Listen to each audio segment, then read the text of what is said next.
So welcome to the channel maths master India. आज की इस वीडियो में मैं आपके लिए ले आया हूँ rapid revision of class 11 chapter 1 and 2। आज की इस वीडियो में हम दोनों चैप्टर का रैपिड रिवीजन करने वाले हैं क्योंकि पीरियोडिक आने वाले हैं। ठीक है, तो आप में से कुछ स्टूडेंट्स ऐसे होंगे जिन्होंने जुलाई से ही स्टार्ट किया होगा। तो चलिए देखते हैं।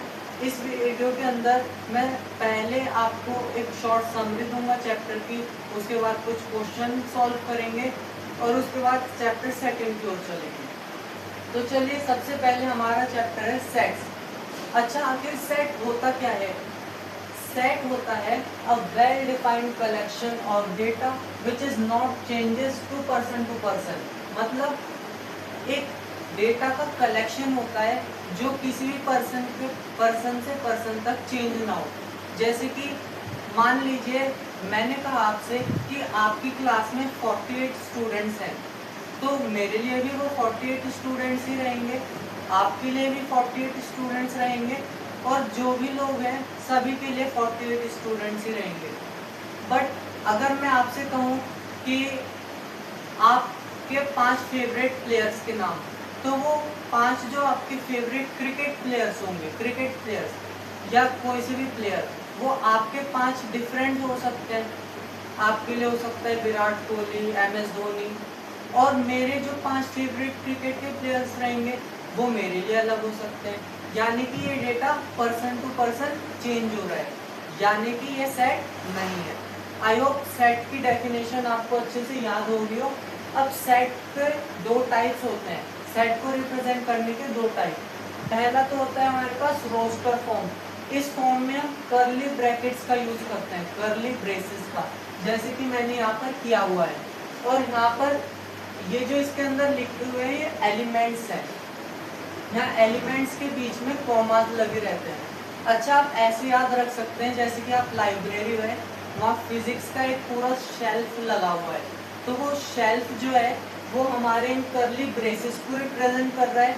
और वो फिजिक्स के शेल्फ के अंदर जितने भी बुक्स हैं वो सब क्या है? एलिमेंट है, एक एक एलिमेंट है। यानी कि साइंस में हम ऑब्जेक्ट कह देते हैं, उसको ऑब्जेक्ट भी कहते हैं। यानी कि ये जो 1 2 3 है ये एलिमेंट भी है, ऑब्जेक्ट भी है, कंफ्यूज मत होना। अब सेकंड आते हैं हमारे पास set builder form. Set builder form में क्या करते हैं? इसमें भी कर्ली ब्रेसेस का यूज होता है, बट इसमें हमें थोड़ा डिफाइन करके लिखना पड़ता है चीज़ों को। जैसे कि सेट बिल्डर, अच्छा इसको पढ़ने का तरीका देखिए। ये जो कर्ली ब्रेसेस यहाँ स्टार्ट होता है इसको कहते हैं द सेट ऑफ ऑल, फिर यहाँ से x पढ़ते हैं the set of all x, और ये जो मेरे पास कॉलन है इसको पढ़ते हैं सच दैट। ठीक है, इतना समझ आया? x is greater than 2 and x belongs to n, यानी कि नेचुरल नंबर, और इसको कर्ली ब्रेसेस के अंदर बंद कर दिया।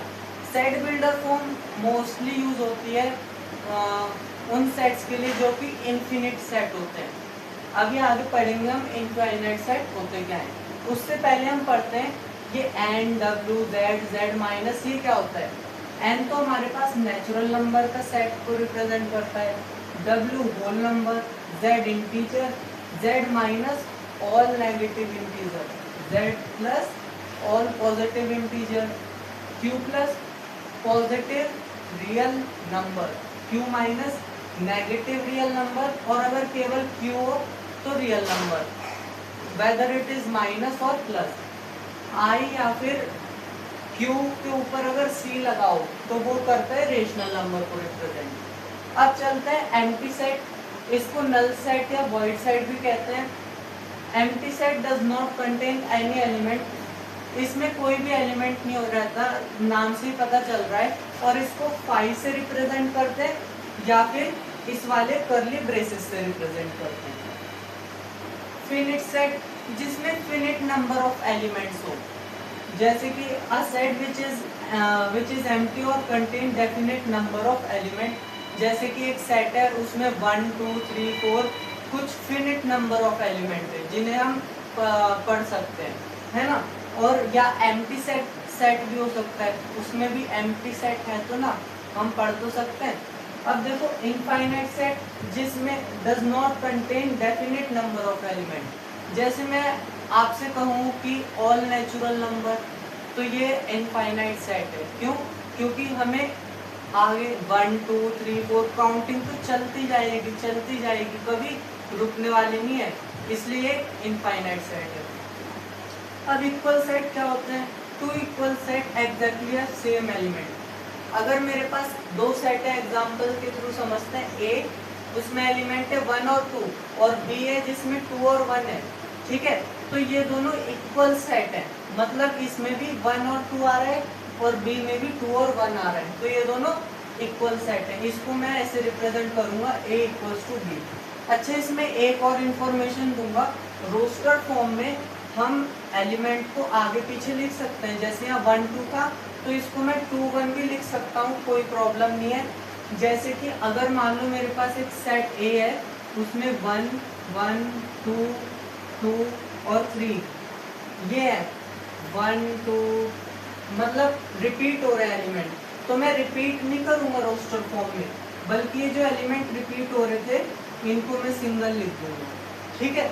तो ये मेरी रोस्टर फॉर्म में लिखने की ट्रिक है, मतलब तरीका ऐसा ही होता है रोस्टर फॉर्म में लिखने का। अब आ जाते हैं हमारे पास टॉपिक सबसेट। सबसेट क्या होता है? सबसेट को ऐसे याद रख लीजिए कि कोई भी टीम होती है, चाहे वो क्रिकेट टीम हो, कबड्डी टीम हो, उसमें एक कैप्टन होता है, एक वाइस कैप्टन होता है, ठीक है। तो जो कैप्टन होता है उसमें बहुत ज़्यादा एबिलिटीज होती हैं as compare to vice captain, है ना। तो जिसमें ज़्यादा एलिमेंट वो बड़ा, जिसमें कम एलिमेंट वो छोटा, जिसमें ज़्यादा एलिमेंट वो बड़ा भाई, जिसमें कम एलिमेंट वो छोटा भाई। तो देखो यहाँ पर A में कितने एलिमेंट है? 1 और 2, ठीक है। 1 2 है, 1 2 तो है, और B में कितने हैं? 1 2 3, यानी कि A सेट में मेरे पास दो एलिमेंट है, एक मेरे पास 1 है, एक मेरे पास 2 है, और B सेट एलिमेंट में मेरे पास क्या है? एक 1 एलिमेंट है, एक 2 एलिमेंट है, एक 3 एलिमेंट है। मतलब जो एबिलिटीज मेरे पास बड़े भाई में B में है 1 2 3, वो एबिलिटीज छोटे में भी है 1 2, पर छोटे में कम एबिलिटी है एज कम्पेयर टू B। तो बड़ा भाई A का सुपर सेट होगा, मतलब छोटा भाई बड़े भाई का सबसेट होगा, ठीक है। A is a subset of B। I hope आपको समझ आ गया होगा। अब सुपर सेट क्या होता है? जो बड़ा भाई है ना, बड़ा भाई, उसी को सुपर सेट कहते हैं, जिसमें ज्यादा और सेम नंबर के एलिमेंट वो बड़ा भाई, जिसमें कम और सेम नंबर के एलिमेंट वो छोटा भाई, ठीक है। तो यहाँ पर B क्या है? बड़ा है, बड़ा भाई है, तो B is a super set को ऐसे रिप्रेजेंट करते हैं, इस साइड घुमा देते हैं, B is a super set of A। अब हम चलते हैं कुछ इंटरवल और सेट्स पे। जैसे कि मैं यहाँ एग्जांपल ले लेता हूँ, A is smaller than X and X is smaller than B, ठीक है। अगर ऐसा लिखा है तो यहाँ पर A और B दो ऑर्डर पेयर हैं, और इनको ऐसे कर्व ब्रैकेट में क्लोज कर दो, मतलब A और B को एक्सक्लूड कर दिया है, A और B को एक्सक्लूड कर दिया है, इन दोनों को छोड़ना है, इन दोनों को नहीं लिखना सेट में, ठीक है। और ग्राफिकली इसको ऐसे रिप्रेजेंट करेंगे। अगर ऐसे ही साथ में मैं लिखूं, इसकी जगह मैं ये लिख दूं कि A is smaller than X but X is smaller than equal to B, यानी कि यहाँ पर मैंने B को इंक्लूड कर दिया है, ठीक है। तो यहाँ A तो एक्सक्लूड है, तो यहाँ पर ब्रैकेट आएगा, पर B मेरे पास इंक्लूड है, तो यहाँ पर स्क्वायर ब्रैकेट आ जाएगा। अब ऐसे ही मैं यहाँ पर लिख दूँ कि A is smaller than equals to X and X is smaller than B। अब यहाँ मैंने A को इंक्लूड कर दिया और B को एक्सक्लूड कर दिया, तो मैंने यहाँ A के साथ ये ब्रैकेट लगाया स्क्वायर ब्रैकेट, और B के साथ कर्व ब्रैकेट। जब भी स्क्वायर ब्रैकेट लगे तो सेट बनेगा, तो उसको उसमें A को इंक्लूड किया जाएगा। मतलब अगर मान लो मेरे पास है 4 is smaller than equal to X and 6 is greater than X, ठीक है। यहाँ 4 इंक्लूड है, तो मेरे पास सेट क्या बन जाएगा? 4 5, ये दो सेट बनेंगे, जहाँ पर x नेचुरल नंबर से बिलोंग करेगा। ठीक है, आई होप आपको ये चीज समझ आई होगी। और यहाँ पर मैंने क्या लिखा है, अगर a is smaller than equal to x रहेगा और x is smaller than equal to b रहेगा, तो a और b को दोनों को इंक्लूड करेंगे। अगर यहाँ पर मेरे पास ऐसा होता तो यहाँ 6 भी इंक्लूड हो जाता और मैं यहाँ पर 6 भी लिख देता। ठीक है, अब हम चलते हैं। हाँ, सबसेट में एक चीज बहुत ज्यादा इम्पोर्टेंट है जो पूछी जाती है। क्या? अगर मेरे से पूछ ले कि ये मेरे पास सेट ए है, इसके कितने सबसेट बन सकते हैं सेट ए के, तो इसका एक फॉर्मूला रहता है, number of set A is equals to 2 की पावर n। यानी कि सेट ए में कितने एलिमेंट है, 1 2, 2 एलिमेंट है, तो 2 की पावर 2 यानी 4 सबसेट्स बन जाएंगे। कैसे?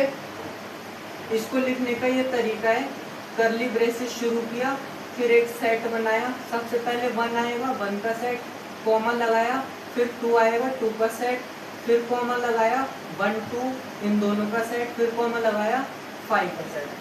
एक चीज नोट करने वाली है कि 5 is a subset of every set.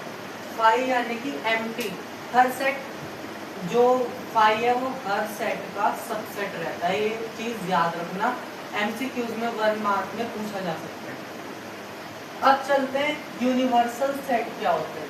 Universal set वो होते हैं, जैसे कि मैंने 2 सेट ले लिए, एक मेरे पास सेट ए है 1 2 और सेट बी है 1 2 3। पर यहाँ पर अगर मेरे पास एक सेट आ जाए 1 2 3 और 4, इसमें ज्यादा सेम एलिमेंट्स तो है ही, जो ए और बी में है वो सेम एलिमेंट्स तो है ही, पर कुछ एलिमेंट ज्यादा है, तो ये हो जाएगा यूनिवर्सल सेट ऑफ ए और बी। समझ आया? अब देखते हैं union of set. Union of set का मतलब होता है 2 सेट का कॉम्बिनेशन, 2 सेट का कॉम्बिनेशन। ठीक है, जैसे कि मेरे पास सेट ए है 1 2, सेट बी है 1 2 3, तो इन दोनों को कंबाइन करना है, कंबाइन करना है। तो मैंने सेट बनाया, जो एलिमेंट ए में थे वो लिखे, और जो बी में थे देखो बी के ये 2 एलिमेंट ए में, तो मैं रोस्टर फॉर्म में रिपीट नहीं करता एलिमेंट। ठीक है, तो मैंने 3 लिख दिया, तो मेरे पास ये आ गया ए यूनियन बी। अगर दोनों के डिफरेंट एलिमेंट्स होते तो मैं इनको लिख सकता था, इन दोनों के सारे एलिमेंट लिख देता। ठीक है, ऐसे ही मेरे पास आते हैं इंटरसेक्शन ऑफ सेट। इंटरसेक्शन को हम ऐसे रिप्रेजेंट करते हैं, और इंटरसेक्शन का मतलब होता है जो भी एलिमेंट कॉमन आता है 2 सेट में। जैसे कि यहाँ पर मेरे पास ए के पास है 1 2 और बी के पास है 1 2 3, तो इन दोनों में 1 2 कॉमन आ रहा है, तो मेरे पास इंटरसेक्शन आ जाएगा सेट ऑफ 1 और 2। ठीक है, अब मेरे पास आ जाता है डिफरेंस ऑफ सेट।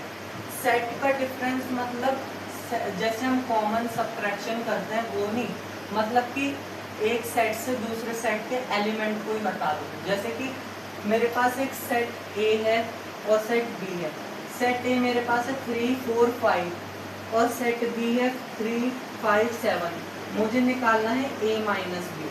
तो ए के सेट में जो भी एलिमेंट बी का आ रहा है उसको हटा दो। जैसे ए के सेट में बी का एलिमेंट 3 आ रहा है, ए के सेट में बी का एलिमेंट 5 आ रहा है, इन दोनों को एलिमिनेट कर दो, मेरे पास ए माइनस बी 4 आ जाएगा।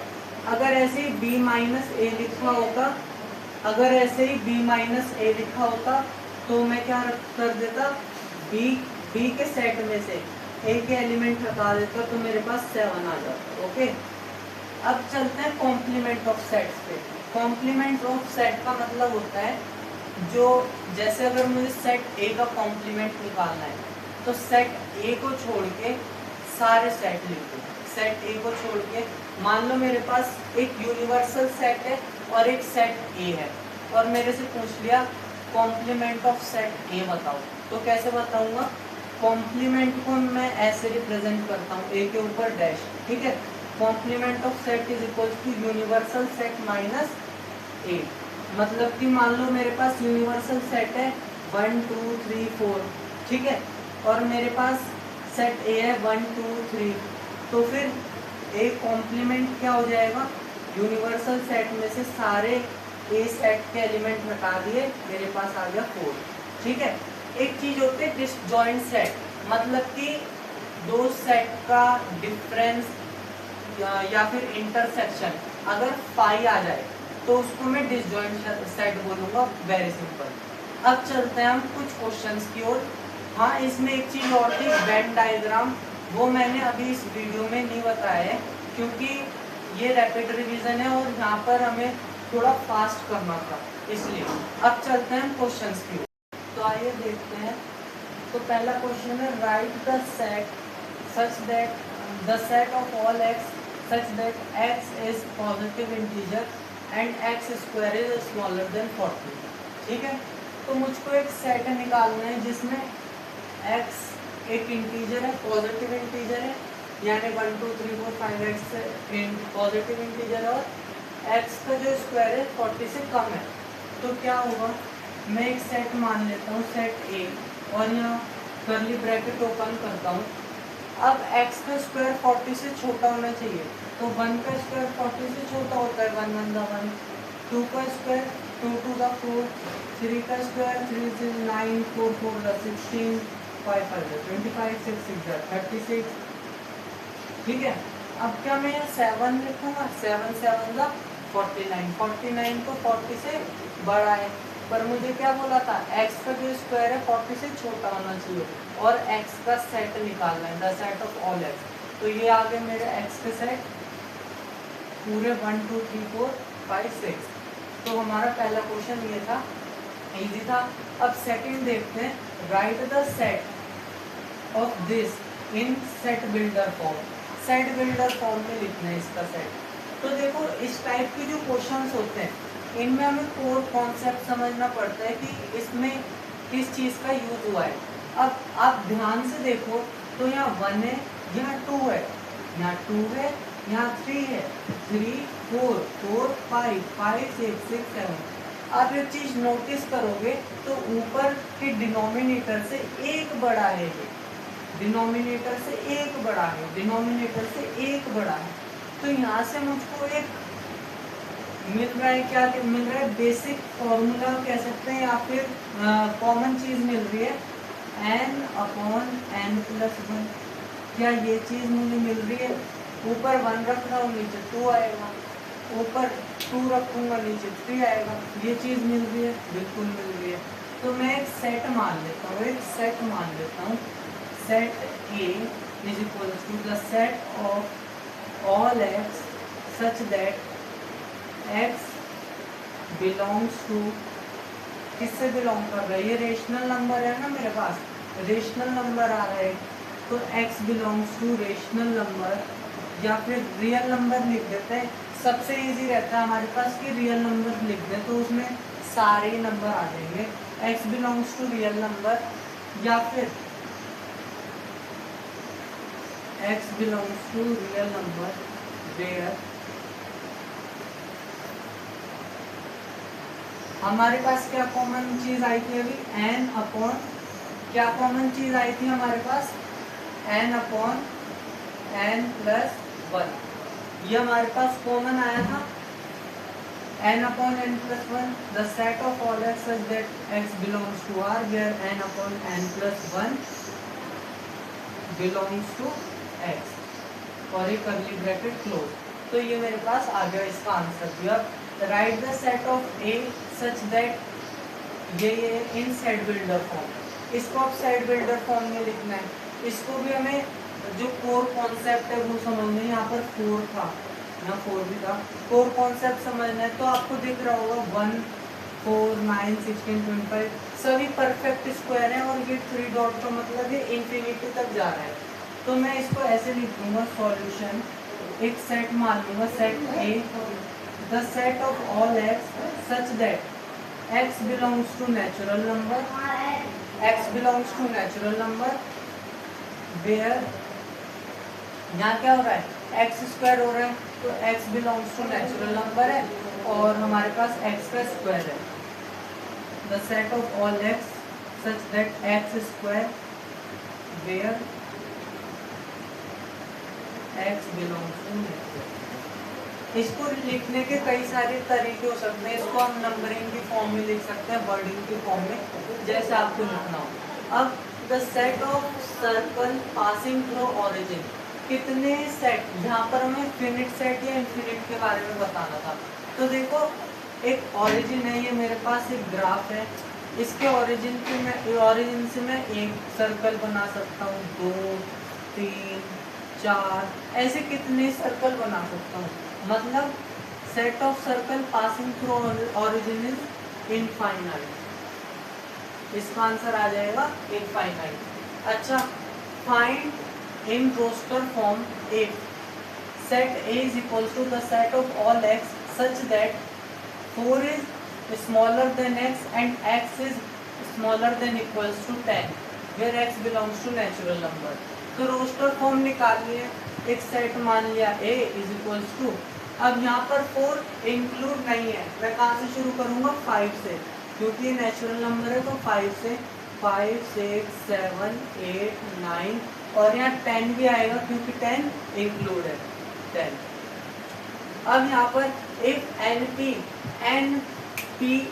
अगर ऐसी फॉर्म हो, यानी कि नंबर ऑफ सबसेट, ठीक है, ये बात याद रखना, number of subset is equals to A है, कोई सेट है जिसमें नंबर ऑफ सबसेट 8 है, then number of elements in A is number of element, ये क्या होता है, नंबर ऑफ एलिमेंट। अगर नंबर ऑफ सबसेट 8 है तो नंबर ऑफ एलिमेंट कितने होंगे। मैंने एक फॉर्मूला बताया था कि n A is equals to 2 की पावर n होती है कि नहीं, जरूर होती है। ये क्या होता है, ये सबसेट बताता है, सबसेट बताता है। ओके, अब n है तो 2 की पावर n होती है, ठीक है। अब मेरे पास यहाँ पर क्या आ रहा है, नंबर ऑफ सबसेट कितने आ रहे हैं, 8, यानी कि यहाँ 2 की पावर कितनी रही होगी, 3, जब तो 8 आएगा मेरा। और यहाँ पर क्या रखते थे, जितने एलिमेंट इसमें होते थे वही तो रखते थे, तो मेरे पास n कितना आ जाएगा, मेरे पास 3। तो इस टाइप के क्वेश्चन भी आते हैं।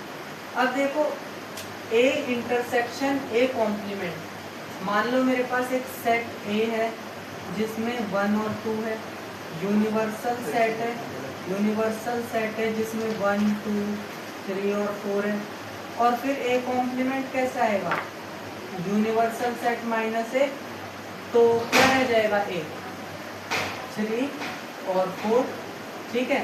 अब अगर मैं इसका और इसका इंटरसेक्शन करूं, कोई चीज भी कॉमन नहीं आ रही है, तो यानी कि यहाँ पर क्या रह जाएगा, यहाँ पर रह जाएगा 5, ठीक है। अब देखो अगर मुझको U दे रखा है the set of all natural number, तो क्या निकालना है, A दे रखा है the set of all x such that x belongs to natural number and divisible by 5 and 3। एक नंबर है, एक तो यूनिवर्सल सेट दे रखा है सारे नेचुरल नंबर्स का, और A दे रखा है सारे नेचुरल नंबर का सेट, जहाँ पर वो 5 और 3 से डिविजिबल हो जाता है, 5 और 3 से डिविजिबल हो जाता है। तो मुझको A कॉम्प्लीमेंट निकालना था, इसका फॉर्मूला क्या था, यूनिवर्सल सेट माइनस A, यही था। तो universal set number of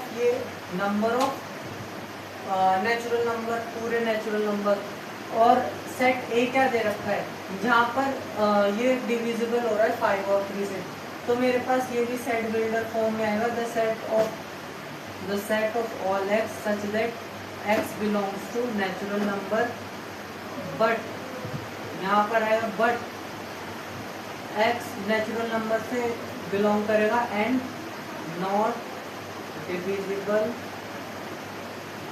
bye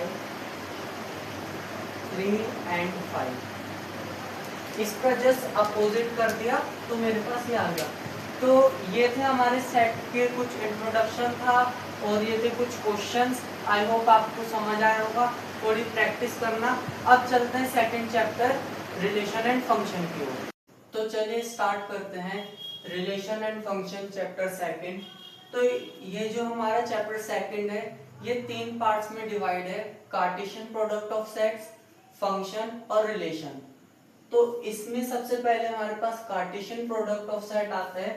ये होता क्या है एक्चुअली, इसकी डेफिनेशन देखते हैं फिर समझते हैं। If P and Q are two sets, the Cartesian product of P cross Q, इसको क्रॉस पढ़ते हैं, मल्टीप्लाई नहीं है, इसको क्रॉस पढ़ते हैं। P cross Q is the set of all ordered pair of elements from P and Q। मतलब इसका मतलब ये है कि जो भी हमारे पास P और Q दो सेट हैं, उनका जो क्रॉस करके ऑर्डर पेयर बनेगा वो ही हमारा कार्टेशियन प्रोडक्ट ऑफ सेट कहलाता है। जैसे कि ये मेरे पास एक P और Q है, इन दोनों का क्रॉस करवाया तो इसमें मुझे क्या क्या सेट मिले, एक इनका भी तो एक सेट बनेगा ना, इनका भी एक सेट बनेगा। मान लो फिजिक्स और केमिस्ट्री के दो शेल्फ हैं, अलग अलग शेल्फ हैं, एक ये फिजिक्स का है, एक ये केमिस्ट्री का है। अब एक नया शेल्फ लाया आप लाइब्रेरी में और उसमें फिजिक्स की भी कुछ बुक्स डाल दी और केमिस्ट्री की भी कुछ बुक्स डाल दी, तो वहां पर वो एक ऑर्डर पेयर बन गया मेरे पास, है ना। तो ऐसे ही मेरे पास P क्रॉस Q है, जहां पर P और Q ऑर्डर पेयर रहेंगे, ठीक है।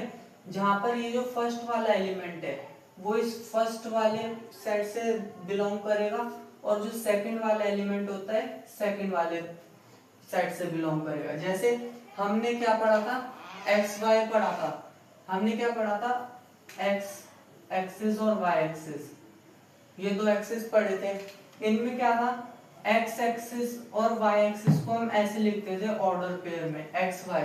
हम कभी इसको वाई एक्स नहीं लिख सकते, एक ऑर्डर होता है ना। तो इस ऑर्डर को भी हम चेंज नहीं कर सकते। P क्रॉस Q है तो यहाँ P और Q, पहले P का एलिमेंट आएगा फिर Q का। अगर यहाँ Q क्रॉस P होता तो पहले Q का एलिमेंट आता फिर P का। आप ऑर्डर पेयर चेंज नहीं कर सकते। अब इसके कुछ रिमार्क्स हैं जिनको मैंने शॉर्ट फॉर्म में लिख दिया है इजी बनाने के लिए। ये रिमार्क्स बहुत इंपॉर्टेंट है, इनमें से ही क्वेश्चन आएंगे घुमा फिरा के। जैसे कि सबसे पहले इसमें ये है कि अगर दो ऑर्डर पेयर हैं और अगर वो दोनों इक्वल हैं, बीच में इक्वलिटी का साइन है, तो जो फर्स्ट ऑर्डर पेयर होगा, जो फर्स्ट ऑर्डर इस ऑर्डर पेयर का जो फर्स्ट एलिमेंट होगा वो सेकंड ऑर्डर पेयर के फर्स्ट एलिमेंट के इक्वल होगा। यानी कि मेरे पास P इक्वल हो जाएगा P इज इक्वल्स टू 1। ऐसे सीधा डायरेक्ट क्वेश्चन उठ के आता है। अगर मेरे पास इसका Q और 2 ये दोनों इक्वल होंगे तो Q मेरे पास 2 के इक्वल हो जाएगा।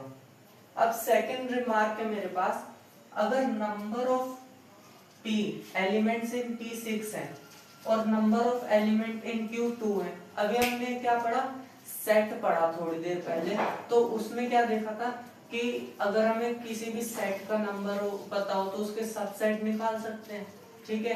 पर अगर मुझे P और Q के बीच के एलिमेंट्स ही नहीं पता, कैसे पता चलेंगे। तो अभी ये जो रिमार्क है P और Q के बीच के एलिमेंट्स निकालने के लिए, देखो P में 6 एलिमेंट है, Q में 2 एलिमेंट्स हैं।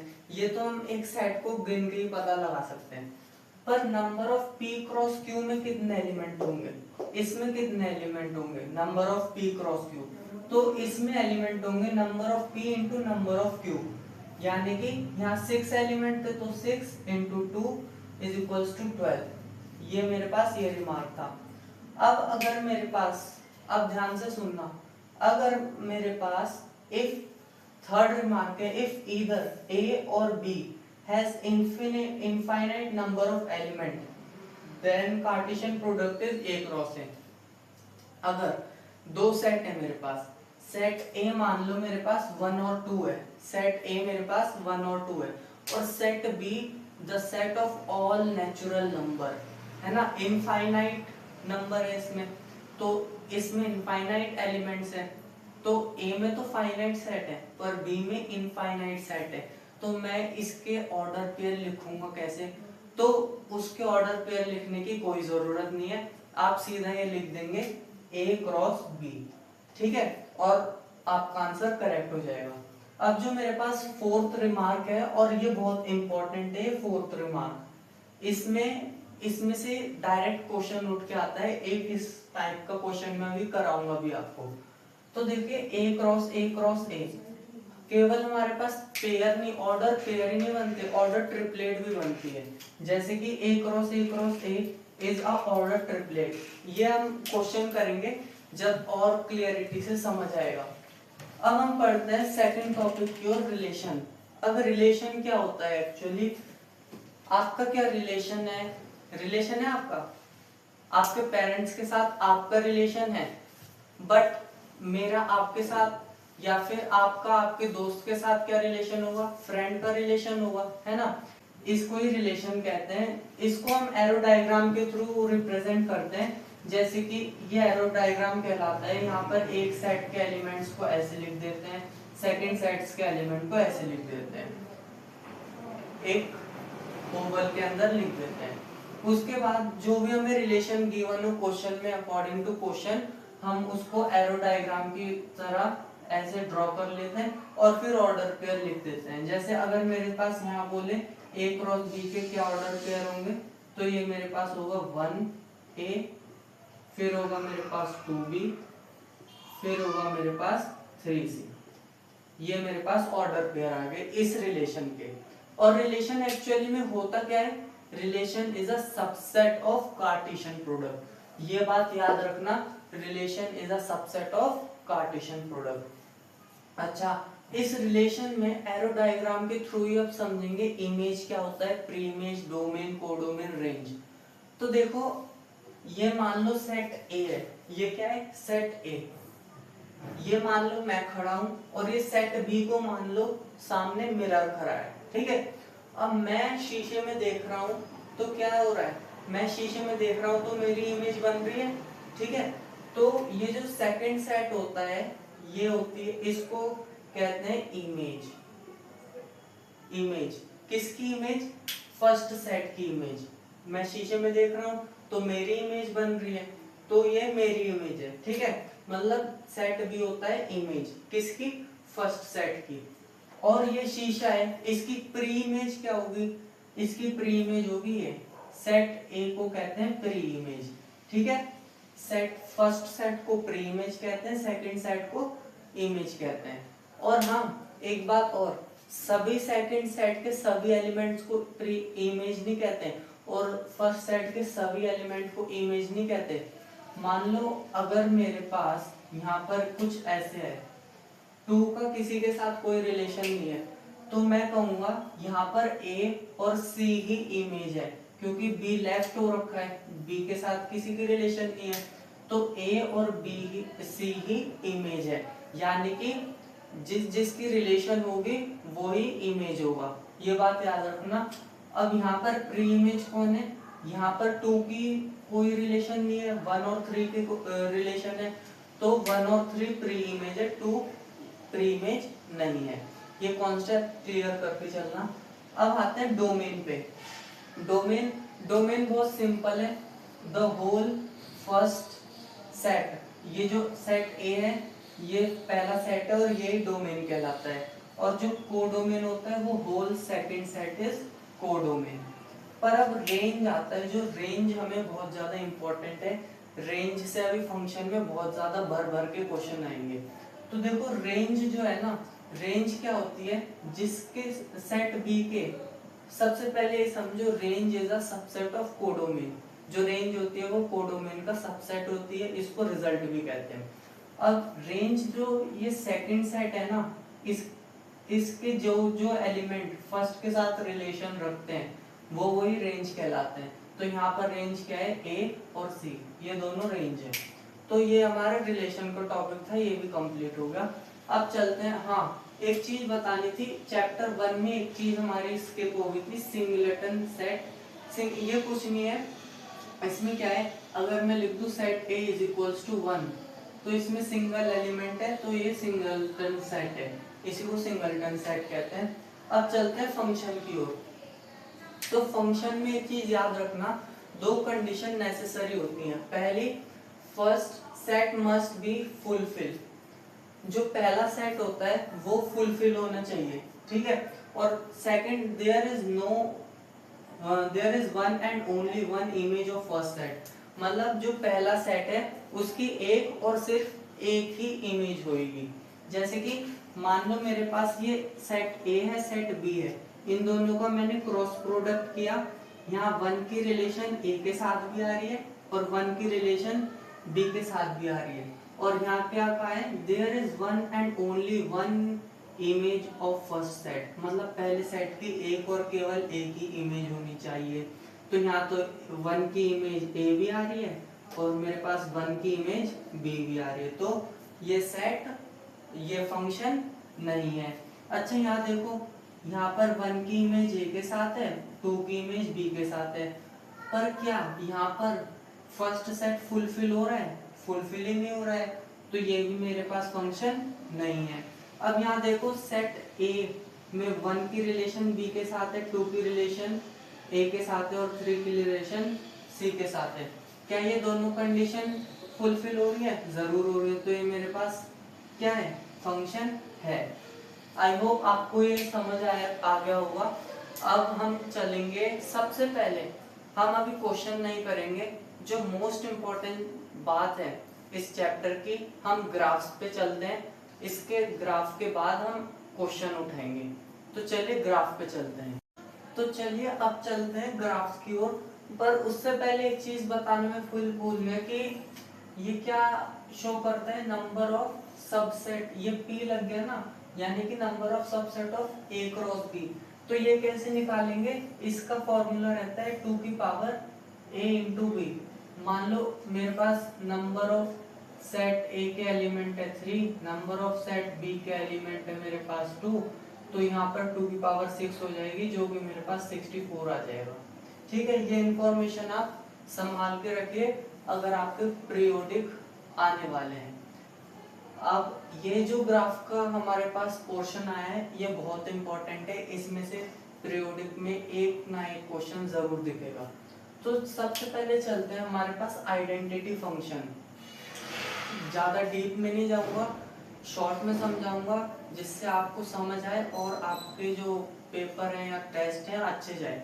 तो देखो, आइडेंटिटी फंक्शन में जो मेरे पास फंक्शन रहता है fx रहता है, तो डायरेक्टली क्वेश्चन आ जाता है, draw the graph of identity function. कुछ नहीं करना, fx is equals to x लिखा, फंक्शन लिख दिया आपने। अब एक चीज याद रखना, जो मेरे पास y एक्सिस के अलोंग रहता है, ये मेरे पास रेंज रहती है y एक्सिस के अलोंग, और x एक्सिस के अलोंग मेरे पास डोमेन रहता है। ये दो चीजें याद रखना। अब जब मेरे पास fx इक्वल्स टू x है, तो हम 10th में ये टेबल सीखी थी हमने बनानी।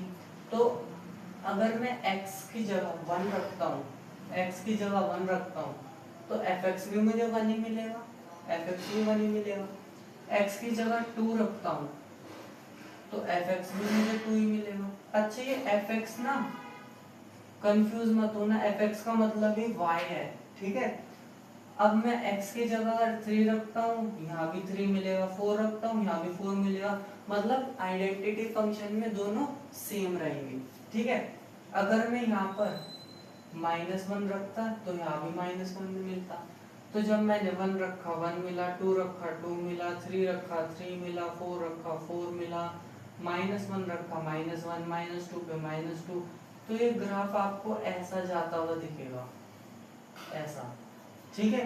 तो यही है मेरा आइडेंटिटी फंक्शन। अब इसी में आपसे डोमेन और रेंज पूछ ली जाती है, तो इसमें देखो ये जाता जाएगा, इसकी डोमेन भी इंफिनिटी तक जाएगी, इसकी रेंज भी इंफिनिटी तक जाएगी, ठीक है। तो अगर आपसे डोमेन पूछ ले या रेंज पूछ ले, तो इसमें डोमेन आपकी रहेगी ऑल रियल नंबर और रेंज भी ऑल रियल नंबर। इसका आंसर ये हो गया। अब आता है कांस्टेंट फंक्शन में, इसमें फंक्शन कांस्टेंट रहता है, मतलब कि आपको दे देंगे कि fx इज इक्वल्स टू 3, अगर आपके पास सीधा दे देंगे कि कांस्टेंट रख देंगे, आपके पास x को 3 ही रख देंगे fx के लिए, ये कांस्टेंट फंक्शन है, मान लो मैंने 3 रख दिया, fx is equals to c रहता है इसका फंक्शन, अब मैंने 3 रख दिया यहाँ पर। अब x की वैल्यूज चेंज होती जाएंगी, पर मेरा 3 कांस्टेंट ही रहेगा, ठीक है। यानी कि मेरी y की वैल्यू कांस्टेंट रहती है और मेरी x की वैल्यूज बढ़ती जाती है। तो यहाँ पर डोमेन मेरे पास ऑल रियल नंबर हो जाता है। इसका ग्राफ कुछ ऐसे बनता है, अगर मैंने 3 मान लिया, तो ये 3 पे यहाँ स्टेबल रहेगा, पर ये आगे तक बढ़ती जाएगी। तो डोमेन मेरे पास ऑल रियल नंबर और रेंज मेरे पास कांस्टेंट रहती है जो गिवन रहेगी। अब मेरे पास स्क्वायर फंक्शन और क्यूबिक फंक्शन ये दोनों पॉलिनोमियल फंक्शन के अंदर आते हैं और इन दोनों में से ही बहुत ज्यादा क्वेश्चन पूछे जाते हैं। तो इन दोनों को अच्छे से देखना। क्या है, स्क्वायर फंक्शन में मेरे पास फंक्शन f(x) = x² रहता है। ठीक है, मतलब अगर मैं x की जगह 1 रख दूं तो मेरे पास 1 का स्क्वायर 1 ही रहता है। -1 रख दूं तो -1 का स्क्वायर भी मेरे पास क्या रहेगा, 1 रहेगा। 2 रख दूं तो 2 का स्क्वायर 8 हो जाएगा, और अगर -2 रख दूं तो -8 हो जाएगा। ठीक है, तो यहाँ से अगर मैं इसको रब करूं, यहाँ 3 4 5 6 7 8 मान लो मेरे पास यहाँ आ गया। तो कैसे बनाऊंगा इसको, 1 रखा तो 1 ही आया, और मैंने -1 रखा तो भी 1 ही आया, और 0 रखने पे 0 ही आएगा, आपको पता ही है। अब 2 रखने पे मेरे पास आया 8, और -2 रखने पे मेरे पास आया 8। अब आपको एक चीज कॉमन दिखी क्या, यहाँ से ये पैराबोला बन रहा है और यहाँ से ये पैराबोला बन रहा है। तो मेरा जो स्क्वायर फंक्शन का ग्राफ बनेगा वो कुछ ऐसे बनेगा। अब चलते हैं, इसकी जो रेंज होगी, इसकी जो रेंज और डोमेन रहेगी वो देख लो एक बार। इसका जो डोमेन रहेगा वो तो मेरे पास set of all real number रहेगा, क्योंकि जो रख सकता हूँ, यहाँ भी 1 2 3 इन्फिनिट तक, माइनस में भी। पर जो मेरे पास रेंज रहेगी पॉजिटिव इंटीजर रहेगी। क्या रहेगी, पॉजिटिव इंटीजर या फिर पॉजिटिव रियल नंबर, ये रहेगी मेरी रेंज, क्योंकि ये नीचे नहीं जाएगी इसमें रेंज केवल ऊपर की तरफ जाएगी। ठीक है, तो ये था मेरा स्क्वायर फंक्शन का ग्राफ। अब मेरे पास आएगा किसका, क्यूबिक फंक्शन का ग्राफ। स्क्वायर में पैराबोला बनता है, ये चीज याद रखना। अब क्यूबिक फंक्शन में मेरे पास फंक्शन रहता है x3। ठीक है, तो 1 रखूंगा, 1 की पावर चाहे आप 1000 भी रख दो तो भी 1 आएगी। ठीक है, तो 1 का क्यूब 1 ही रहेगा, -1 का क्यूब यहाँ -1 हो जाएगा। ठीक है, 2 का क्यूब 8 रहेगा और -2 का क्यूब -8 रहेगा। यहाँ पहले मैंने -8 लिखा था स्क्वायर वाले फंक्शन में, गलती से लिख दिया था, सॉरी। ठीक है, -2 पे क्यूब -2 ही रहेगा। अब फिर से वैल्यूज पुट कर देंगे, -8 रहेगा जी, 1 पे 1 रहेगा, -1 पे -1 रहेगा, और 0 पे 0 ही रहेगा। 2 पे 8 रहेगा और -2 पे -8। हमने मान लिया यहाँ पर है, जगह नहीं है इसलिए मैं ऐसे एज्यूम करके बता रहा हूँ, आप एग्जाम में ठीक तरीके से बनाएंगे। अब यहाँ देखो तो मेरा ग्राफ कुछ ऐसा बन रहा है। ठीक है, और यहाँ से जाऊं तो मेरा ग्राफ ऐसे जा रहा है। तो ये मेरे पास क्यूबिक फंक्शन का ग्राफ है। अब चलते हैं हम किसकी ओर, मॉड्यूलस फंक्शन के ग्राफ की ओर। मॉड्यूलस फंक्शन का ग्राफ बहुत इजी है और बहुत अच्छा लगता है ये मुझको, क्योंकि देखिए कैसे बनता है। इसका फंक्शन रहता है f(x) = mod x। मॉड का मतलब होता है, ये जो दो डंडे से दिख रहे हैं ना, ये मॉड है।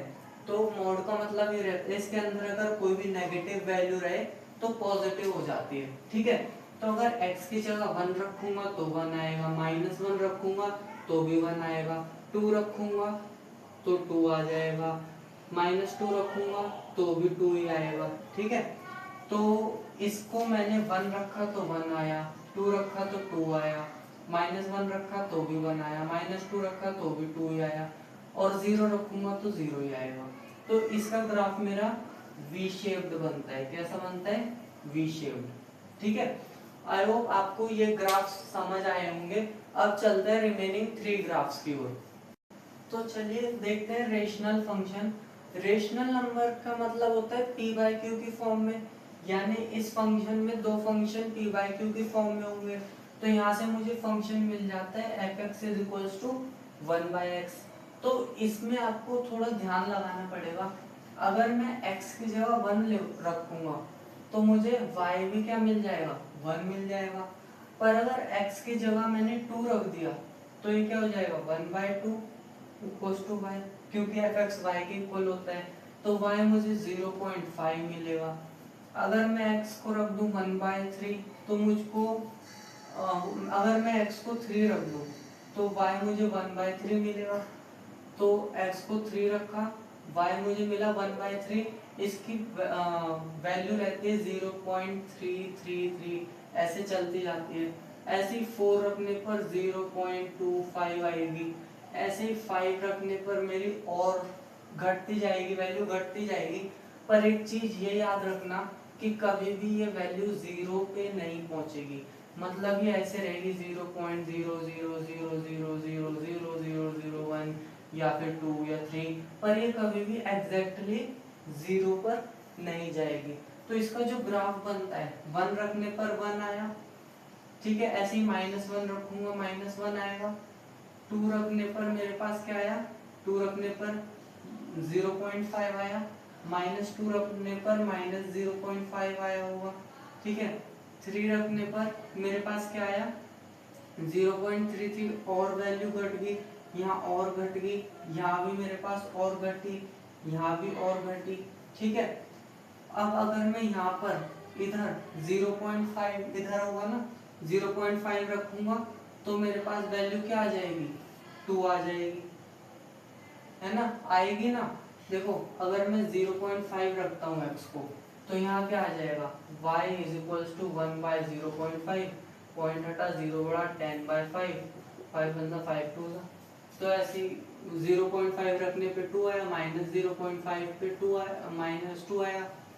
तो देखो यहाँ से क्या मिल रहा है, -0.5 रखा -2 प्लस, तो ये यहाँ से एक कॉमन पैटर्न ऐसे दिखेगा आपको, ये ऐसा चलता हुआ, और यहाँ से ऐसा ऐसा, ठीक है। तो रेशनल फंक्शन का ग्राफ हमेशा याद रखना ऐसा चलेगा, कैसे चलेगा, ऐसा चलेगा। रेशनल नंबर का थोड़ा याद रखने लायक है, क्योंकि इसमें कंफ्यूजन भी बहुत होती है और थोड़ा डिजिट्स हमें ज्यादा निकालनी पड़ती है। अब चलते हैं सिग्नम फंक्शन की ओर। सिग्नम फंक्शन, इस फंक्शन में क्या होता है, इसमें हमारे पास सिग्नम फंक्शन में रेंज हमें पहले से ही गिवन रहती है, -1 0 और 1, ये तीन ही रहती है रेंज इसकी, -1 0 और 1 कब कब रहती है, और डोमेन ऑल रियल नंबर्स रहते हैं। अब देखो रेंज मेरे पास पॉजिटिव 1 कब रहेगी, एफ एक्स मेरे पास +1 कब रहेगा, जब एक्स सारी पॉजिटिव वैल्यूज रहेंगी, पॉजिटिव वैल्यूज रहेंगी। इसको मैं ऐसे ड्रॉ करता हूँ, ठीक है, जब एक्स सारे पॉजिटिव वैल्यू रहेंगी, 0 पे 0 ही रहता है, और -1 कब रहेगा, जब मेरे पास एक्स सारी नेगेटिव वैल्यूज रहेंगी, ठीक है।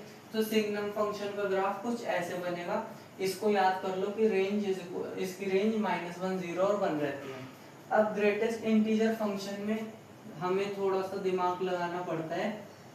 इसमें देखो F X is equals to square bracket X, तो इसमें एक ऐसा रहता है कि F X is equals to, अगर -1 है तो फिर यहाँ पर x is greater than equal to -1 and smaller than 0।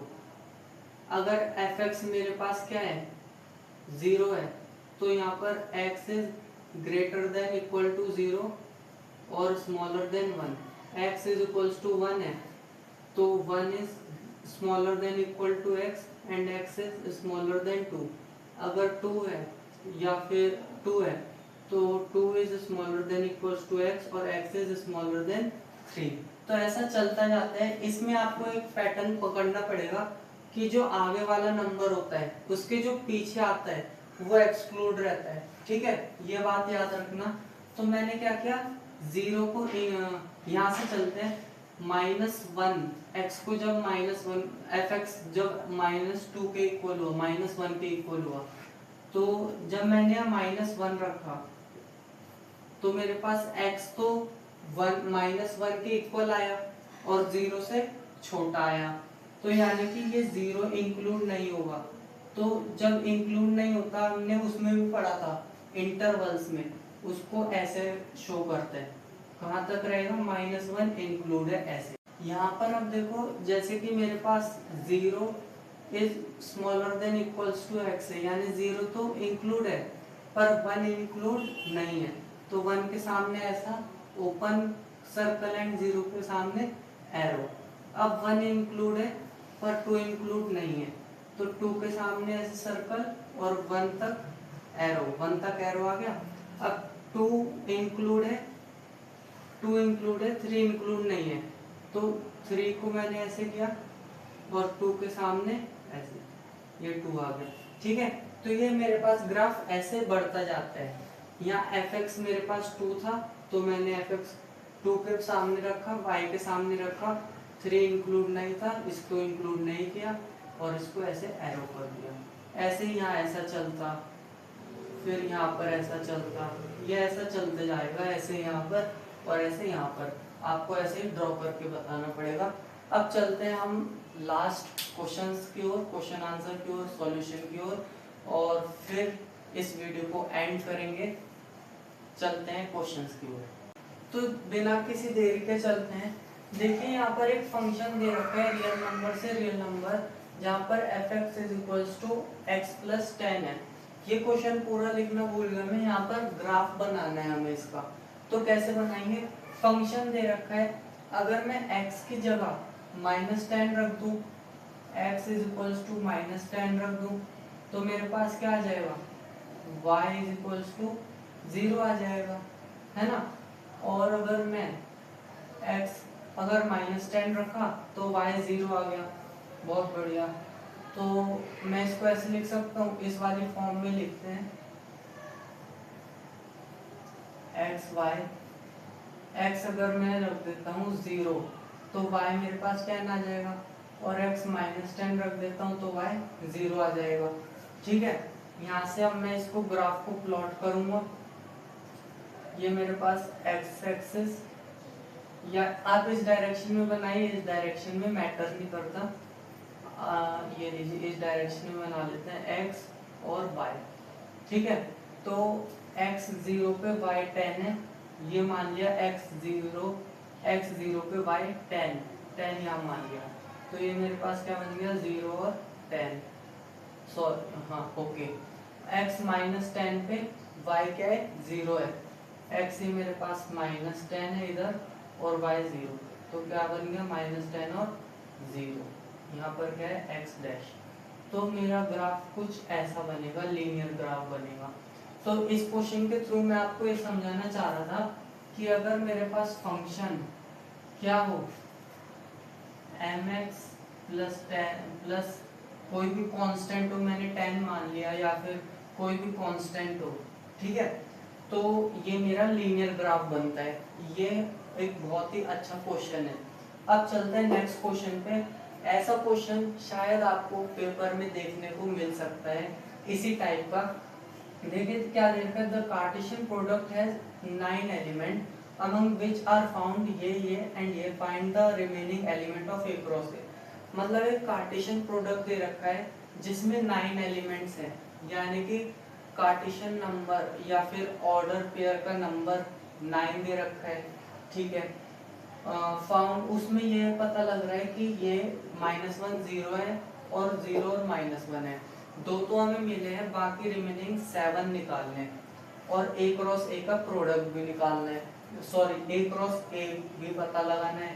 इसके लिए मुझे यहाँ से ये इंफॉर्मेशन मिल गई कि एक ही सेट है, एक ही सेट के बीच में क्रॉस करवाया हुआ है, यानी कि मुझे अगर सेट ए पता चल जाए तो मैं आराम से कर लूंगा उस क्वेश्चन सॉल्व। अब जब ये एक ही सेट है, एक ही सेट है, तो इसमें -1 और 0 भी आ रहा है, और 0 और -1 भी 0 और 1 भी आ रहा है।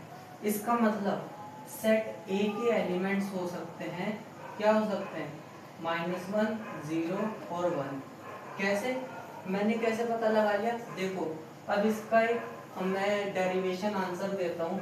मैंने क्या बताया था, अगर आपको नंबर ऑफ एलिमेंट बताने हैं, नंबर ऑफ एलिमेंट बताने हैं, कैसे बताओगे, 2 की पावर n कर लो, 2 की पावर n कर ली, तो यहाँ पर मेरे पास नहीं, 2 की पावर n नहीं होगी यहाँ पर, आपको number of elements in A बताने थे, number of element in A 3 है। अब मैंने क्या कहा था, आपको अगर number of elements in A cross B बताने थे, ए क्रॉस बी बताने थे, तो इसका फॉर्मूला था 2 की पावर ए बी। अब मुझे number of element A cross A बताने हैं, तो 2 की पावर ए क्रॉस ए, यानी कि ए में 3 है तो 3 इंटू 3 9, ठीक है, यानी इसमें 9 एलिमेंट्स हैं, ठीक है। अब चलते हैं हम अपने, ये मेरे पास ये जो फॉर्मूला था ये सबसेट निकालने का था। अब चलते हैं कि ये तो मेरे पास आ गया कि ये मेरे पास कैसे आया, ये हमको पता चल गया। अब मुझको रिमेनिंग एलिमेंट्स निकालने हैं। कैसे निकालूंगा, एरो डायग्राम की हेल्प लेंगे, दो एरो डायग्राम ड्रॉ करेंगे, -1 0 1 -1 0 1, ठीक है। अब रिमेनिंग एलिमेंट निकाल देंगे, ए क्रॉस ए के रिमेनिंग एलिमेंट क्या होंगे, इन दोनों को छोड़ देंगे, -1 एक ऑर्डर पेयर -1 बन जाएगा, -1 0 है हमारे पास, ये नीचे -1 और +1, -1 +1, फिर उसके बाद 0 और -1 नहीं है हमारे पास, तो 0 और -1, फिर उसके बाद 0 और 0 भी नहीं है, उसके बाद हमारे पास 0 और 1 है, तो ये नहीं लेंगे, फिर हमारे पास 1 और -1 नहीं है, फिर 1 0 नहीं है, और फिर 1 और 1 नहीं है। तो ये हमारे रिमेनिंग 7 एलिमेंट्स आ गए। ये क्वेश्चन इंपॉर्टेंट था। अब चलते हैं एक नेक्स्ट क्वेश्चन की ओर। इसमें क्या है, एक ये इसमें कंफ्यूज हो जाते हैं बच्चे और यहीं पर सॉल्व करते हैं। ये जो हमारे पास एलिमेंट है ये अलग है, ये एलिमेंट अलग है, ये पूरा एक ऑर्डर पेयर है और यहाँ पर एक ऑर्डर पेयर है। तो मुझे x और y की वैल्यू पता लगानी है। कैसे पता लगाऊंगा, देखो एक हमने क्या पढ़ा था, एक रिमार्क पढ़ा था कि अगर दोनों के बीच इक्वालिटी हो दो ऑर्डर पेयर की, तो फर्स्ट एलिमेंट फर्स्ट के इक्वल होता है, सेकंड एलिमेंट सेकंड के। अगर मैं x/3 + 1 को इक्वल रख दूं 5/3 के और इसको सॉल्व करूं, x + 3 = 5/3 × 3, इस 3 को उधर ले गया तो इससे कैंसिल, x = 5 में से 3 इधर आके माइनस हो जाएगा, 5 में से 3 गए 2, x मेरे पास 2 आ गया। ऐसे ही अब अगर मैं y के लिए सही से वो सॉल्व करूं, = 1/3, सारा ये यहाँ प्लस में था, माइनस में था, वहाँ प्लस में जाएगा, y = 1/3 + 2/3 = 3/3, तो मेरे पास क्या आ गई वैल्यू, y = 1। चलिए तो चलते हैं आज के लास्ट टू क्वेश्चंस की ओर। ये बहुत इंपॉर्टेंट क्वेश्चन है। अगर मुझे सेट A 1 और -1 दिया है तो ट्रिपलेट निकालनी है, तो सबसे पहले तो आप पेयर्स निकाल लीजिए एरो डायग्राम की हेल्प से। ये मैंने एरो डायग्राम बनाया, A और A, सारे एलिमेंट्स A के पुट किए, -1 0 और 1। अब मैंने A क्रॉस A निकाला तो क्या आ जाएगा मेरे पास, 1 और 1 आ जाएगा, -1 और -1, फिर -1 0 -1 0, उसके बाद -1 और +1, -1 और +1, उसके बाद 0 -1 0 -1, उसके बाद सॉरी यहाँ 0 नहीं है, मैंने गलती से वो जो पिछला क्वेश्चन था मैंने सोचा वही है, देखो तो -1 हो जाएगा मेरे पास, उसके बाद -1 +1, उसके बाद मेरे पास 1 और -1, उसके बाद 1 और 1। यहाँ पर मेरे पास ये 4 ऑर्डर पेयर बन चुके हैं। अब मुझे ट्रिपलेट बनानी है, A क्रॉस A निकालना है। तो ये डबलेट तो मैंने बना दी, ये ट्रिपलेट के लिए इसमें और पुट करना पड़ेगा। तो इस ब्रैकेट को ओपन किया, सबसे पहले इस -1 के साथ खेलेंगे, ठीक है, -1 के साथ खेलेंगे तो क्या ट्रिपलेट बनेगी, -1 और एक और -1, सबके पीछे अभी -1 जोड़ना है। ऑर्डर खराब मत करना है, नहीं तो गलत हो जाएगा। फिर अब -1 1 और -1, फिर आएगा हमारे पास 1 -1 उसके बाद आ जाएगा हमारे पास 1 1 -1। अब इन सब के साथ लास्ट में 1 ऐड करना है। कैसे? -1 -1 1, उसके बाद -1 1 1, उसके बाद 1 -1 और 1, और फिर लास्ट में 111, और ये मेरी ट्रिपलेट बन चुकी है। अब चलते हैं लास्ट क्वेश्चन की ओर। आज का ये लास्ट क्वेश्चन है, इसमें हमें रेंज और डोमेन निकालना है। तो देखो, रेंज वो वैल्यू होती है जहां पर हमारी y की वैल्यू आए। डोमेन का मतलब y की वैल्यू, और रेंज का मतलब x की वैल्यू आनी चाहिए। तो जब भी डोमेन निकालना हो तो y के इक्वल में कर दो। फॉर्मूला है, डोमेन निकालना हो y के इक्वल में, y is equals to x minus 2 x minus 3। अब ये इस इक्वेशन में हमें ये पता है कि x अगर 3 रख दिया तो नीचे 0 हो जाएगा, तो 0 हो जाएगा तो नॉट डिफाइन हो जाएगा। तो मेरे पास यहाँ पर y is equals to not define नहीं चाहिए मुझे, ये गलत हो जाएगा मेरे पास, तो ये तो मुझे नहीं चाहिए। तो x की जगह मैं 0 नहीं रख सकता, तो मेरे पास यहाँ से डोमेन क्या आ जाएगा, चाहे आप -1 रखो, -2 +4 कुछ भी रखो, पर -3 नहीं। तो रेंज डोमेन मेरे पास the set of all real number exclude 3, ये मेरे पास डोमेन आ जाएगा। रेंज कैसे निकालूंगा? रेंज के लिए इसको उधर भेज दो, उसको उधर भेज दिया तो x y -3y is equals to x -2 आ गया मेरे पास। x की वैल्यू में पुट करो, x की वैल्यू में निकालो, तो इसको मैं इधर ले आऊंगा, ठीक है, या इस x को इधर ले आऊंगा मैं। तो x y -x is equals to 3y -2। तो फिर यहाँ से मेरे पास क्या आ गया, x कॉमन लिया, y -1 is equals to 3y -2। x की वैल्यू में निकालना है 3y -2 बाय x -1। अब यहाँ पर हम सबको पता है कि y की वैल्यू अगर +1 रख दी तो 0 हो जाएगा, जो कि नहीं चाहिए मुझको। तो मैं क्या करूँगा, यहाँ से मेरी x की वैल्यू क्या आ जाएगी, रेंज में आ जाएगी। Range is equals to the set of all real number exclude 1 नहीं आएगा, ठीक है। तो ये था हमारा आज का रैपिड रिवीजन। आई होप आपको इस वीडियो में सीखने को मिला होगा। मिलते हैं नेक्स्ट वीडियो में। Thank you.